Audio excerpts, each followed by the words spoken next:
Assalamualaikum warahmatullahi wabarakatuh. Kembali lagi bersama saya Imela Lubis dalam podcast Arsipku. Nah, sahabat Arsip, hari ini kita kedatangan narasumber yang luar biasa sekali. Ini Kepala Perwakilan BKKBN Provinsi Sumatera Selatan, yang terhormat Bapak Dr. Aryo Saplis. Assalamualaikum Bapak. Waalaikumsalam, Bu. Apa kabar Bapak? Alhamdulillah. Sehat ya Pak? Ceria sekali hari ini ya. Alhamdulillah. Ini dari namanya ini Dr. Aryo Saplis ini. Agak unik ya Pak ya. Apa ada maknanya ini Pak? Mungkin sahabat Arsip mau tahu nih, biar kenal lebih dekat lagi. Terima kasih Bu Imela. Mungkin ya kalau nama Aryo Saplis ini saya juga kemarin bertanya juga sama orang tua. Kenapa diberikan nama Aryo Saplis? Mungkin ada filosofi yang dibuat oleh orang tua. Nama itu kan pasti ada makna yang kita sendiri mempunyai keinginan dan cita-cita orang tua. Kemungkinan itu menurut saya, orang tua saya itu mungkin sejarahnya adalah orang yang ingin anaknya menjadi orang yang kedepannya menjadi yang terbaik. Karena Aryos ini kan kalau kita berbicara tentang tata naskah bahasa Indonesia dan bahasa daerah agak belum ada yang ini. Kalau Aryos ini kemudian ke ibu bapak saya pernah saya tanyakan, Aryos ini apa artinya? Kalau Sapi saya tahu, itu Safi'i, nama bapak. Sulis itu Sulis, Sulistini. Jadi nama bapak dan ibu digabungkan ya jadi Saplis. Safi'i dan Sulis. Iya. Nah, kalau Aryos ini kata bapak waktu itu, dia itu pernah ketemu waktu masih muda, zaman bapak masih ini dulu, ketemu orang dari daerah Eropa yang menginspirasi beliau untuk menjadi anaknya seperti orangnya itu. Nah, orang Eropa itu waktu itu adalah seorang yang menjadi duta daerah yang dikirim ke daerah kita Sumatera untuk memberikan seorang yang motivator waktu itu memberikan suatu di workshop. Bapak dulu pernah ikut workshop, di situ dia sebagai narasumber. Mungkin terinspirasi nama itu kali. Berarti itu orang Eropa yang berkunjung ke kita ke kita Provinsi Sumatera Selatan sebagai motivator ya Pak ya? Waktu itu Bapak pernah ikut suatu kalau istilah sekarang workshop lah ya, pelatihan yang kebetulan narasumbernya adalah orang Eropa dan dia itu bisa motivator Bapak sampai sekarang. Hebat luar biasa. Nah, pernah dibilang namanya orang itu seperti Aryos ini panggilan bapak aja, tapi mengarah ke nama gitu. Kayak orang Yunani gitu. Iya. Orang-orang Eropa Timur Eropa gitu. Jadi beliau tuh pernah, saya ingat dia panggilan belakangnya Aryos bukan gitu. Pokoknya ada itu akhirnya dibuat nama Aryos. Jadi Aryos. Nah, A-nya itu ambil nama depannya, Rios itu mungkin nama orang yang itu. Jadi Aryos. Itu perkiraan jok orang tua saya. Tapi itu juga menjadi dasar saya juga bahwasanya setiap orang itu bisa menjadikan orang itu perubahan. Nah, di sini juga BKKBN juga hadir dengan menjadi pelopor keluarga, menjadi keluarga berkualitas. Nah, dengan adanya pertemuan antara orang tua dan bapak dengan anak tadi adalah yang menjadi pelopornya adalah ada program ganti gerakan Ayah Teladan Indonesia. Ada gerakan Ayah Teladan Indonesia. Luar biasa sekali. Berarti pas banget nih Kepala Perwakilan BKKBN Provinsi Sumatera Selatan, nama akhirnya tuh ada pergabungan antara nama ayah dan ibu. Pasti. Berarti itu ya, benar. Kadang-kadang kita nggak tahu ini ternyata ke depannya ternyata doanya jadi orang sukses. Kayak Bapak ini sahabat Arsip ini masih muda loh. Masih muda sudah jadi Kepala Perwakilan BKKBN Provinsi Sumatera Selatan. Ini sudah berapa lama nih Pak di BKKBN Provinsi Sumatera Selatan? Saya Bu Imela baru terhitung 28 Mei 2025 kemarin saya dilantik oleh Pak Menteri di Jakarta, diberikan amanah menjadi Kepala Perwakilan BKKBN Provinsi Sumsel.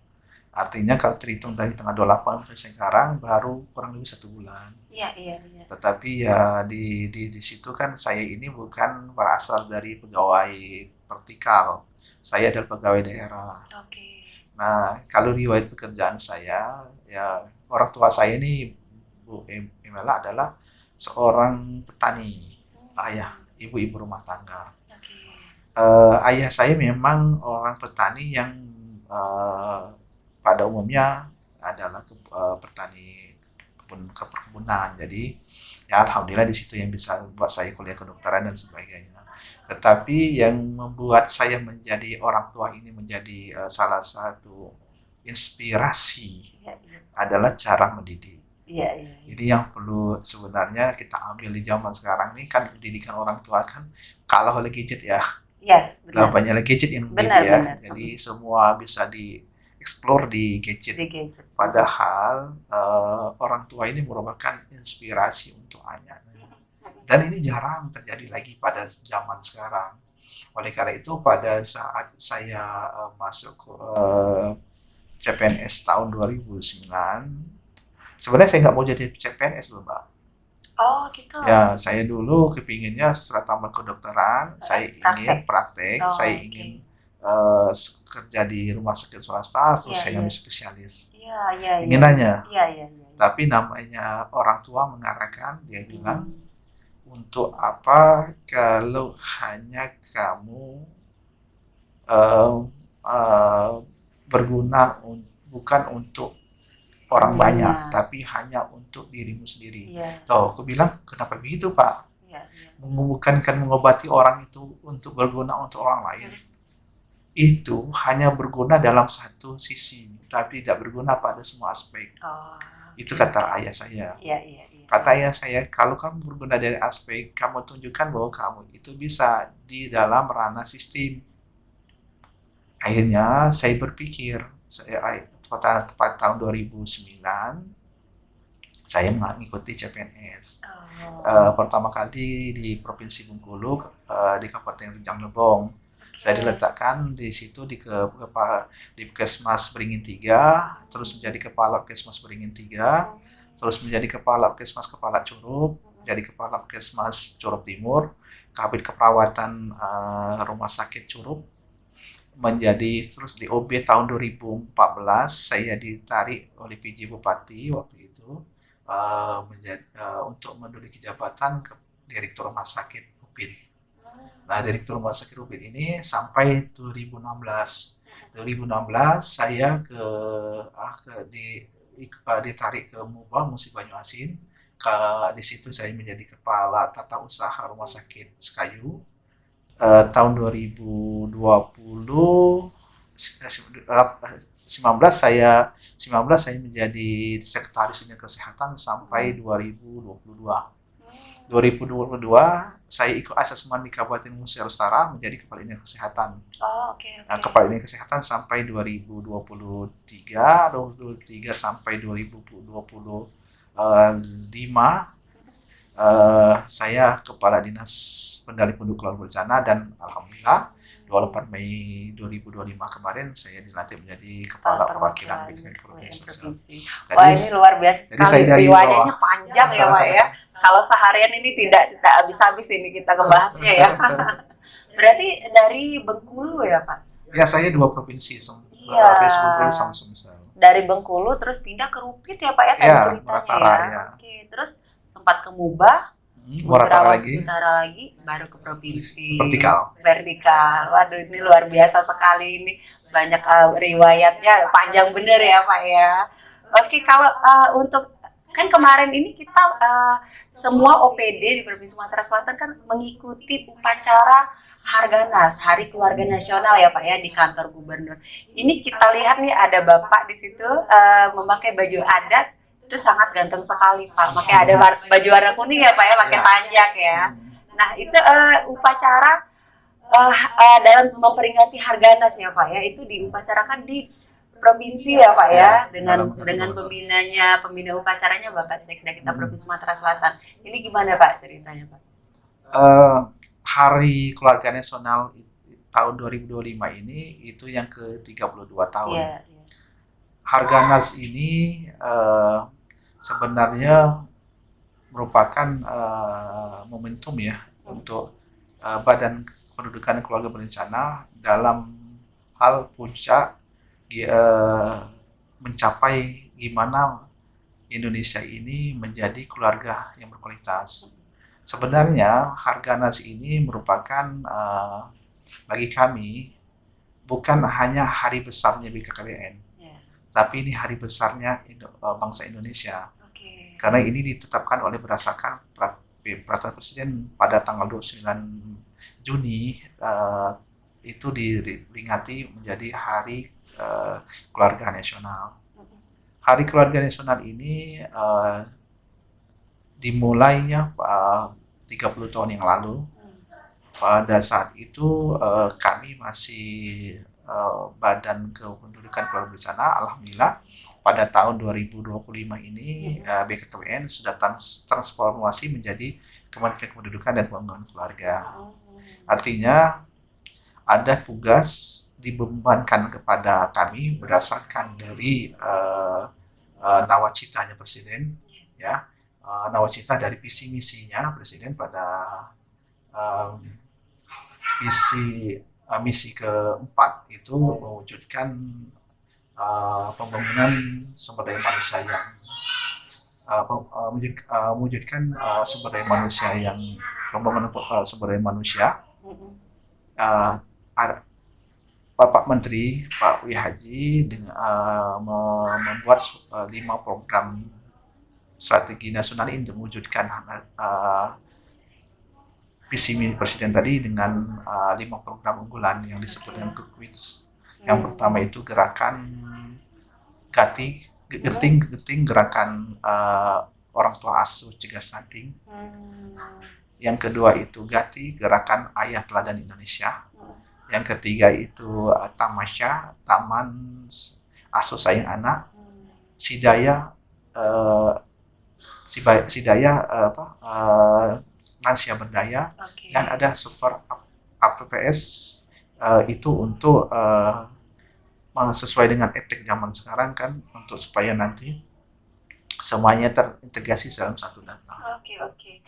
Ini kan mungkin sahabat arsip yang taunya BKKBN itu keluarga berencana saja. Ternyata fungsi dan tugasnya itu banyak sekali ya Pak ya.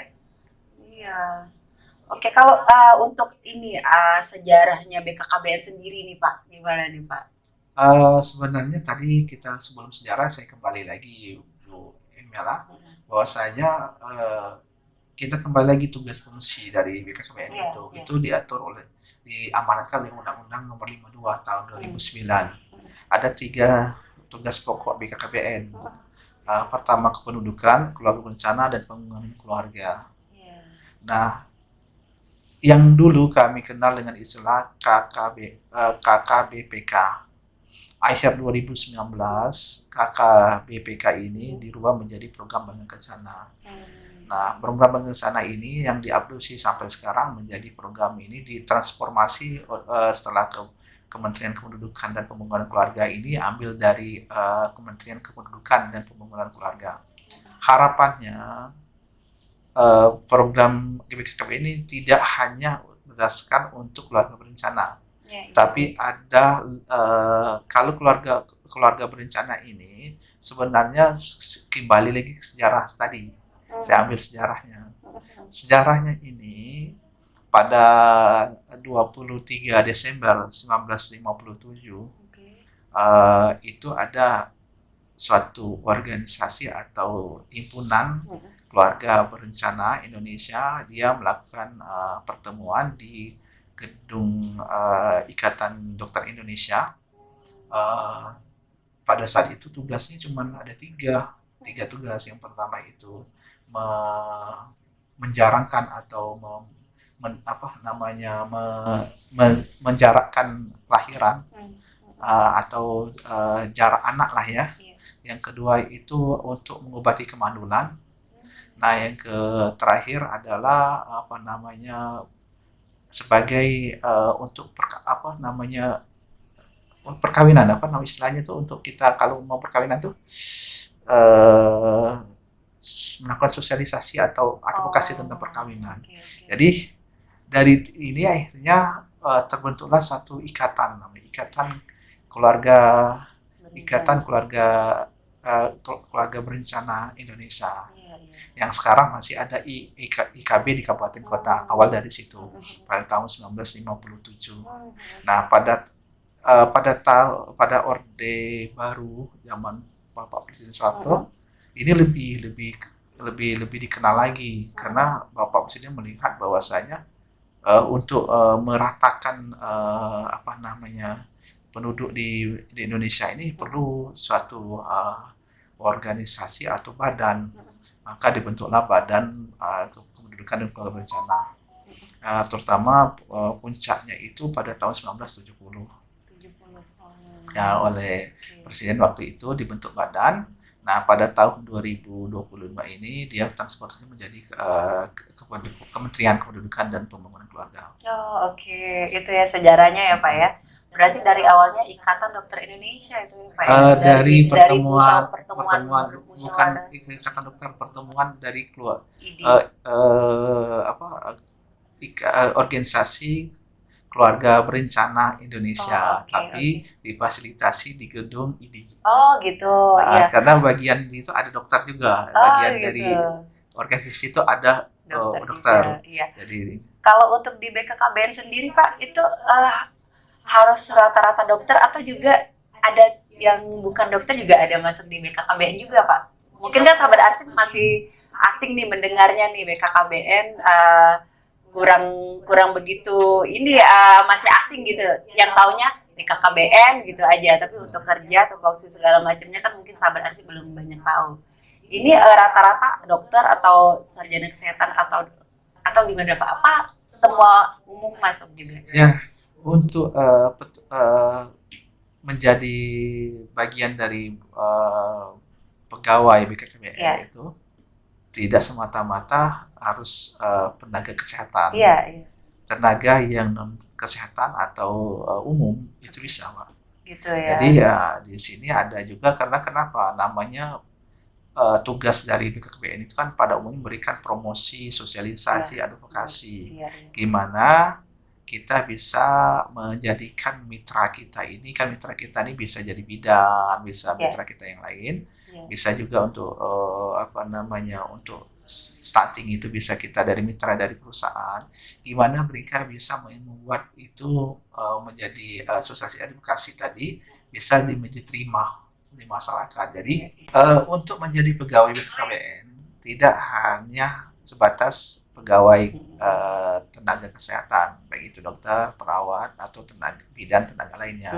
Bisa untuk tenaga ilmu yang lainnya seperti sarjana hukum bisa juga dari ilmu pemerintahan bisa.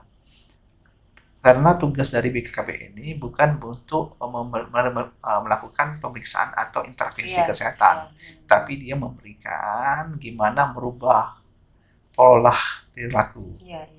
Merubah perilaku ini dari misalnya kita ambil gimana melakukan promosi, sosialisasi, advokasi ataupun edukasi kepada masyarakat untuk merubah perilaku masyarakat untuk menjadi lebih baik lagi atau menjadi keluarga yang berkualitas. Oke, luar biasa. Berarti bukan hanya dari sarjana kesehatan atau tim medis saja ya, Pak ya? Betul. Masih banyak juga dari luar seperti teknik dan lain sebagainya juga ada ya. Boleh. Oke, ini kayaknya sahabat arsip nih ada yang mau masuk ke BKKBN, boleh nih. Langsung ke asal dengan catatan sesuai dengan peraturan yang berlaku. Siap, iya. Kalau untuk kantor tiap daerah kita di 17 kabupaten kota itu juga ada kantor BKKBN ya, Pak ya, berarti ya? Atau itu kantor penyuluh atau gimana, Pak?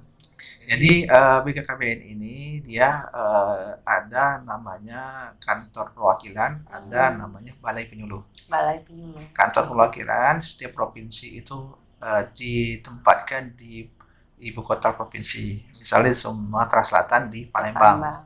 Nah, 17 kabupaten kota dia punya balai penyuluh setiap 17 kabupaten kota per setiap kecamatan. Iya. Setiap kecamatan dia itu punya balai penyuluh.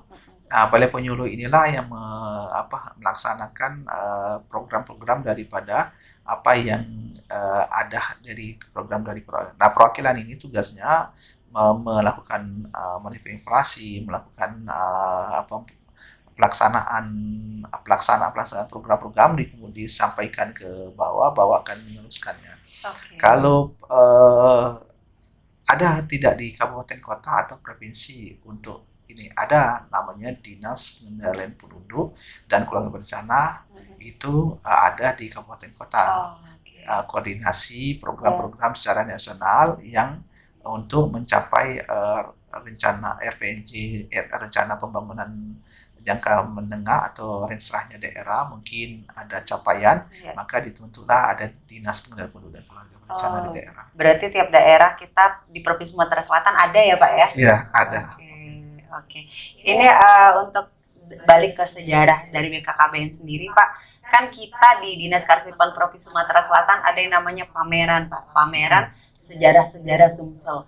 Ini boleh nanti tim kita ya Pak ya main ke kantor Bapak untuk meminta data-data sejarahnya BKKBN, mungkin gedung-gedung sejarah, foto-foto gedung-gedung lama BKKBN dulu, itu bisa nanti kita pajang di pameran kita sebagai informasi untuk masyarakat banyak ini Pak.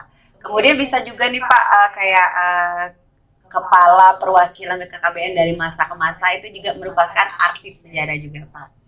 Oke. Sangat boleh.